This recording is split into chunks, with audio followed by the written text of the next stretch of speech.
सारंगपुरी येथील हनुमान मंदिर परिसरात श्री हनुमान जन्मोत्सवानिमित्त आयोजित 18व्या अखंड हरिनाम सोहळा व ज्ञानेश्वरी पारायण सोहळ्यात एक विशेष सन्मान सोहळा पार पडला। यावेळी हबप योगेश महाराज घरत यांना रुद्दीनाथ बाबा सत्संग परिवारातर्फे शहापूर तालुका वारकरी भूषण पुरस्काराने सन्मानित करण्यात आले। सारंगपुरी ग्रामस्थांच्या वतीने हनुमान जन्मोत्सवाचे औचित्य साधून गेल्या 18 वर्षांपासून अखंड हरिनाम सोहळा आणि ज्ञानेश्वरी पारायणाचे आयोजन केले जाते। या महोत्सवाच्या दुसऱ्या दिवशी योगेश महाराज घरत यांची उपस्थिती लाभली होती। वारकरी संप्रदायातील त्यांच्या कार्याची दखल घेऊन हा प्रतिष्ठेचा पुरस्कार त्यांना प्रदान करण्यात आला। या सोहळ्याप्रसंगी पंचक्रोशीतील वारकरी संप्रदायातील अनेक मान्यवर योगेश महाराज घरत यांचे भाऊ तसेच त्यांच्या धर्मपत्नी, गावातील ज्येष्ठ नागरिक, तरुण मंडळी आणि महिला वर्ग मोठ्या संख्येने उपस्थित होता। संपूर्ण परिसर हरिनामाच्या जयघोषाने दुमदुमून गेला होता।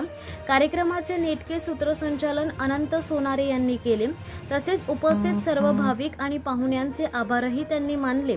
हनुमान जन्मोत्सवाच्या या निमित्ताने सारंगपुरी परिसरात भक्तिमय वातावरण निर्माण झाले। या ठिकाणी आपण सारंगपुरी या ठिकाणी आज सप्त्यानिमित्ताने उपस्थित आहात आणि हा अखंड हरिनाम सप्ताह 18वा वर्ष आहे।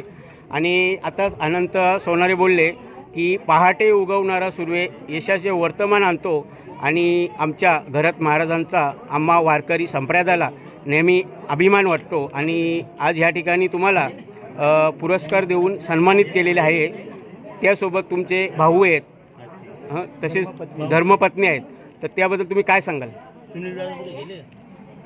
सारंगपुरी ग्रामस्थांनी आणि रुद्दीनाथ बाबा सत्संग परिवार यांच्याकडून आज मला जो वारकरी रत्न, वारकरी भूषण पुरस्कार या ठिकाणी देण्यात आलेला आहे।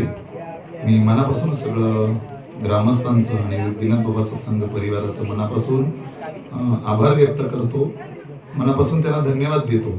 मी मगाशी बोलून गेलो आणि आत्ताही मला तेच म्हणायचे की हा जो दिलेला पुरस्कार, हे केलेलं जे कौतुक आहे, हे माझं कौतुक नाही, वारकरी विचारांचं हे कौतुक आहे, वारकरी संप्रदायाचं हे कौतुक आहे आणि माझ्या गोलबंते आळंदी पायदिंडी सोहळ्यामध्ये चालणाऱ्या प्रत्येक वारकऱ्याचं हे कौतुक आहे। हा वारकऱ्यांचा पुरस्कार आहे।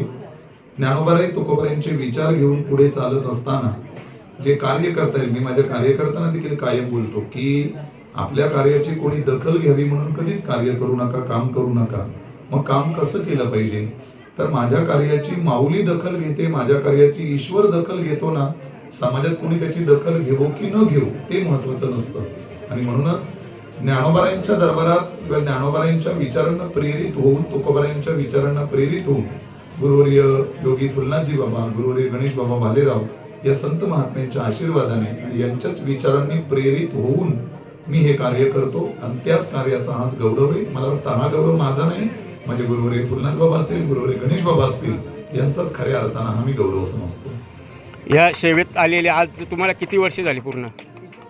मी इयत्ता 8वीला असताना आळंदीला गेलो आणि 8वीला असताना खऱ्या अर्थानं माझ्या या संप्रदायाला किंवा वारकरी सेवेला खऱ्या अर्थानं सुरुवात झाली। 14 वर्ष आळंदीमध्ये राहिलो आणि गुरुवर्य गणेश बाबांच्या सानिध्यामध्ये 14 वर्ष आध्यात्मिक शिक्षण घेतलं, संत विचारांचं शिक्षण घेतलं आणि 1998ला मी आळंदीला गेलो। तेव्हापासून ते आता हे 2026 चालू आहे, तेव्हापासून वारकरी संप्रदायाशी निगडीत आहे आणि वारकरी विचारांनी प्रेरित आहे।